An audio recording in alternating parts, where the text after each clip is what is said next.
Good morning, true crime friends. How y'all doing? Listen, Charlie Adelson has filed his appeal. Ooh, I was like, ooh, new Adelson news. Welcome to Adelson Anonymous. We here at Gossip Rumor and Innuendo, and by that I mean me and you, are obsessed with all things Adelson. We're going to get into it, but first, you know what you need to do. Please like this video, subscribe to the channel, and share out this madness that I call a YouTube channel. We're so close to getting to 30,000 subscribers. I know I say that every day, but we're really getting close now. Look.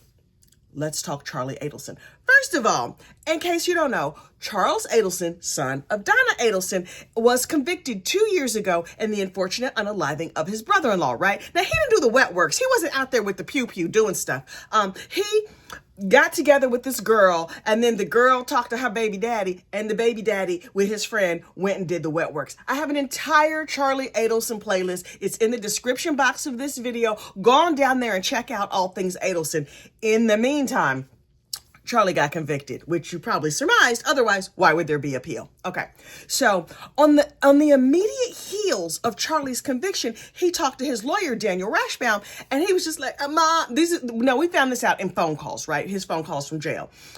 He was like, Mom, oh my God, I got convicted. But I was talking to my attorney, and my attorney was saying like, right, maybe you can appeal, but this judge ran an excellent case, and you have very few grounds for appeal, but I'm still going to hire the best appellate attorney in all of Florida. And that's a dude by the name of Michael Offerman. And I'm like, okay, Mike, go get your money. Now, Charlie knows. Charlie is going into this knowing his chances of appeal are very low. And to that, I say, sir, you have earned that. If you would like to hand your remaining millions over to the appellate attorney, I say, Michael Offerman, get yourself a summer home. That's what you need to do, possibly in Greece or someplace. I don't know if he likes Greece, but I'm just saying it's a nice place to go on vacation and to have a second home. Anyway, this appeal was filed on the same day Donna was convicted, which is why we didn't notice it. We were so busy celebrating and falling out and rewatching Donna's reaction to her being convicted that we failed to notice Charlie just slid his little appellate brief in. But don't you worry about it. We have it now, and we're going to cover it in detail. Okay, so here's the way the appellate process works. You sitting over there in the jail feeling real sorry for yourself because you just got convicted for something you probably did. I mean, for a crime. And you hire an appellate attorney, or you get one for free, whatever. And that appellate attorney writes what they call the first appeal. It's like they take all the transcripts of the trial, they read everything, and they're like, okay, we're going to go through this trial transcript with our red pen, and we are going to mark up everything that we think that the judge and the jury and anybody else did wrong. And so then they make a list of every single thing that they think is wrong, right? And then they submit that, they file it, right? And then the state gets it, and the state is like, oh, I see what you did here. You've chosen out several points where you think something went wrong. Then the state gets a chance to reply and say, you're wrong because of this and this and this and this. And then that reply goes back to Charlie's attorneys. Hi, Michael Offerman. Good morning. And Charlie's attorneys get a chance to rebut it. And so all of those papers get stuck together, and then that goes to the appellate court. The appellate court is like a panel of judges, and they read through it, and then they decide like, we agree, we disagree, whatever. Usually there's like, the 5 or 6 things that the appellate attorneys pick out. The judges might pick 1 or 2 to really drill down and focus on. So Charlie says 6 different things went wrong, or 5. I don't know. We're going to go over them. He says a bunch of different things went wrong, but you sort of go into it knowing that most of those things are bull hockey, and people are going to be like, boy, please. In judicial language. Okay. So the first complaint that the appellate attorney has is like, this jury was biased. There were people on that jury, in the jury panel, who said they had strong feelings about family unfortunate unalivings, and the judge did not throw them out. Doesn't everybody have strong feelings about pew-pewation? You're not supposed to... Sir, I don't know that this is going to really go good for you, but I understand that you're doing what you could do to get your behind out of jail. So do you, boo. But this one, I'm like, the jury was biased? Okay. Also, None of the jurors have spoken. On the heels of Donna's trial, a whole bunch of jurors have come out and spoken and said what they thought and said their feelings or whatever. But Charlie's trial, in fact, in Charlie's jail calls immediately after his conviction, he said that the only way this case would get overturned is if one of the jurors a year from now came out on a podcast and was like, oh, well, we were in there with all kinds of shenanigans and reenacting the crime or whatever, things they weren't supposed to do. But if that didn't happen, he knew immediately after conviction, he had very little chance for appeal. So, okay. But appellate attorneys have to throw everything at the wall. In my mind, the jury was biased is probably just like pre-printed on the form that they use. Like, oh yeah, we just got to throw this in here. This is just what we do. The second complaint they have is about the Dolce Vita tape. Okay, so remember Dolce Vita. After the bump, if you don't know the history of this case, I can't help you. There's a case overview for this entire case. Okay, so the Dolce Vita recording was recorded after the bump. That is when an FBI agent ran into Donna on the street and was like, hey girl, hey, we know you did something bad. Here's some paperwork. Give us some money, right? This FBI agent was like a pretend gangster. The bump was to get people to start talking about the unfortunate unaliving. Charlie called up Katie, his co-conspirator, was like, boop, boop, boop. Hey girl, hey, listen, me and you need to meet because somebody done bumped into my mama on the street and it's a situation we need to talk about it. And so because Charlie and them were being wiretapped, the FBI knew he was going to go meet Katie for lunch. The FBI took a recording device into this restaurant called Dolce Vita where Charlie and Katie sat down and had a conversation.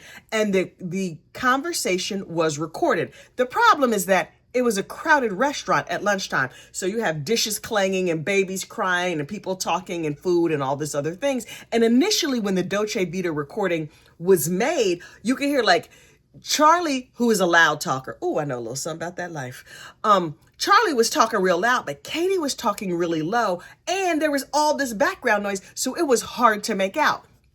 A couple years later, they were able to clean up the Dolce Vita tape and take out, basically turn down the background noise and turn up what Charlie and Katie were saying to each other about the crime. According to the appellate attorneys, the Dolce Vita tape was very confusing because it had background noise.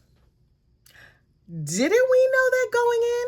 Okay. They complained that it's hard to hear and that a lot of the tape, even after it was corrected, remained inaudible. Right. And so the jury was told the parts that you don't understand, you can just ignore those. Okay, what are we doing here? Michael Offerman, appellate attorney, top appellate attorney in Florida. This seems thin to me. Does it seem thin to anybody else? It seems like y'all don't have that much. But listen, grasp at straws you must. Please grasp away.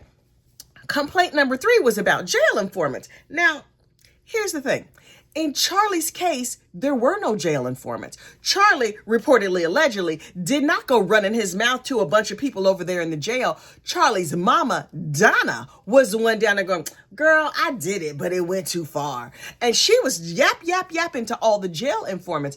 But Donna apparently kind of threw Charlie under the bus. I mean, her entire trial strategy was throwing Charlie under the bus. So now Charlie is like, jail informants are untrustworthy. Yeah, we know. The judge reads a little piece of paper that's like, look, we got some jailbirds up here and you can take it for what it's worth. In judicial language, of course. But we know that's like baked in the cake. We already understand. Also, Charlie Boo Boo, hate to point out the obvious. Didn't your mama also blame you? If a jail informant blames you, like, okay, that's a jail informant being a jail informant. But your mama's attorneys got up there and kept saying, Charlie did it, Charlie did it, Charlie did it, and possibly Wendy. Don't blame our beautiful, lovely Donna Sue. It was all Charlie. Sir, maybe your complaint should be with your mama and not with the jail informants, but don't go by me. Then they also said that Georgia Kappelman, Queen Georgia, I was like, what do they have to say about Queen Georgia? Right. This appellate attorney is trying to get this summer home in Greece, according to me. And so he's just going to say what he's going to say. According to him, Georgia, in her closing, used emotion, not fact. I believe that she told the nice people on the jury to use their common sense. That seems like, I mean, maybe that's emotion, not fact. I don't know. But they were just like, She kept trying to get the jury to feel sorry for the family. Sir, Charlie, that dog don't hunt. It just does not. I mean, if you recall, Charlie, we heard you on your jail phone calls down there on the YouTube channel, Phone Calls from Prison. Good morning, Shay, and all the people from Phone Calls from Prison. I love y'all channel. Anyway, in all of those jail recordings that we heard over there on Phone Calls from Prison, Charlie kept repeating over and over, like he's wont to do, use your common sense, y'all, use your common sense. And Charlie was upset because he did not want people to use their common sense. He wanted them to just believe him and his crazy ass theory of the double extortion theory. Okay, sir. Think I'd rather rely on my common sense, but don't go by me. Then he says, oh, there was no evidence. Aside from all of that evidence that they had, you mean if you take out all the evidence, then no, there was no evidence. According to Charlie's appellate attorneys, there was no direct evidence, only speculation and circumstantial evidence. I've never been to law school, but I've watched many, many trials, and I know that circumstantial evidence is still evidence. Evidence is right there in its last name. Circumstantial is its first name. Evidence is its last name. And so we're not speculating when we put together all the information that we saw in the trial. We're using circumstantial evidence. Sir, the staples in your money, you stapled your money and your mama washed it in the washing machines. Master criminals, you are not. And so what they're requesting is either a new trial. Charlie, hey, how you think that's going to go? If you get another trial, do you think it's going to work out different than this one? You have to get a better attorney, because that last attorney, hello, the very litigious Daniel Rashbaum. How you doing? Are you enjoying your new outdoor kitchen and lap pool that I know you got from all those Adelson millions? Word on these true crime streets is immediately on the heels of this trial, Daniel Rashbaum and his wife and lovely family moved into a big new mansion in Miami. Okay. I see you spending up all that Adelson loot. I am not mad at you. But Charlie said he would like a new trial. Okay, good luck. Good luck. His other request is maybe a JOA, a judgment of acquittal. That's where the judge looks at everything and is like, oh, right, we just gonna let you go free. Don't worry about that jail and all them other situations you've been in. We just gonna let you go free. I'm kind of speechless at that one. Like, right. I guess that is also pre-printed on the form. Please give our client a judgment of acquittal and just let him walk out here in these streets to unfortunately unalive others some more. I don't think that's going to go good. Also, even if Charlie got out, what's he going to do with himself? Everybody knows him. Everybody knows he's a convicted, unfortunate unaliver. He's just going to go back to allegedly selling steroids and the cocaine. Would you let him work on your teeth? He could work. He could work on my dog's teeth. Because I really, really enjoy my dogs. But there is no way in the world. So Charlie is saying the jury was biased, the evidence was bad, jail informants are unreliable, and there's no proof. Sir, enjoy prison. Enjoy prison, because you're very, very clearly in your forever home where you belong. You have earned that. Nobody has done this to you. Sir, you have earned that. You worked really, really hard to earn your way into prison, and you've done a good job. And that you've done a good job. Meanwhile, he was just like, these prosecutors are terrible.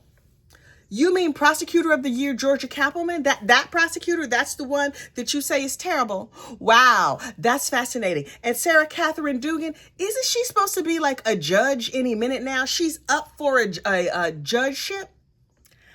Judge Sarah Catherine, girl, we knew you when you were just on the Adelson trial. Ooh, I hope they have videos or whatever in her court. I want to see her be a judge. That sounds fascinating to me.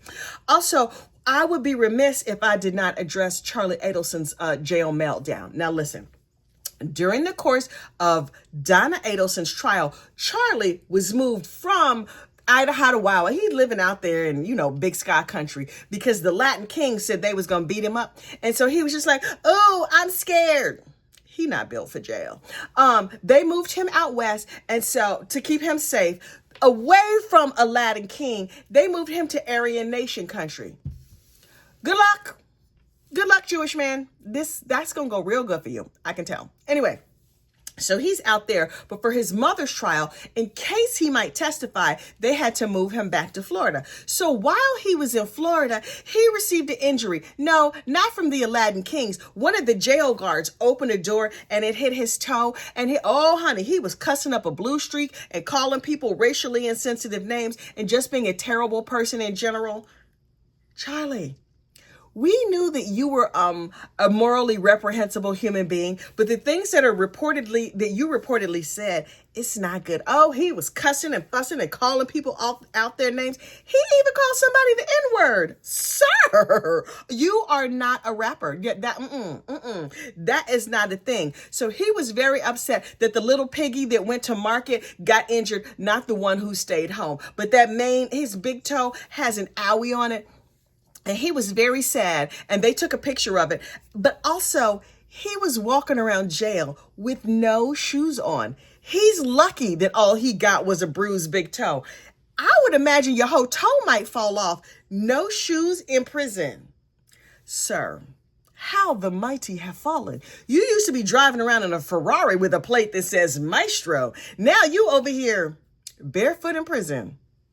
Okay. That's a choice. That is a choice. But word on these streets is that Charlie has been tucked back into a prison van and headed back out west to the Adahadawawa region of the United States, where I guess he's living happily ever after. That's where he's going to be for a good long time. No one has deserved it more. Listen, before long, hopefully your sister can join you. Although your sister Wendy is probably unlikely to have to be sent away, because I don't think she's going to blame Aladdin King and them. I think she's just going to go to jail and hopefully be convicted. We're going to keep an eye out. Now, listen, I am still looking for Wendy. Are you still playing Where's Wendy? Oh, I'm still playing. Now, listen, do not stalk this lady. Just look around wherever you are and report in and tell us if you see her. I am happy to report that Wendy Adelson is not here in my dining room that I have turned into my office. Where have you looked? I'm about to go look in my shower and see if she's up there. Listen, y'all have a great, safe day, and I will see you next crime. Bye.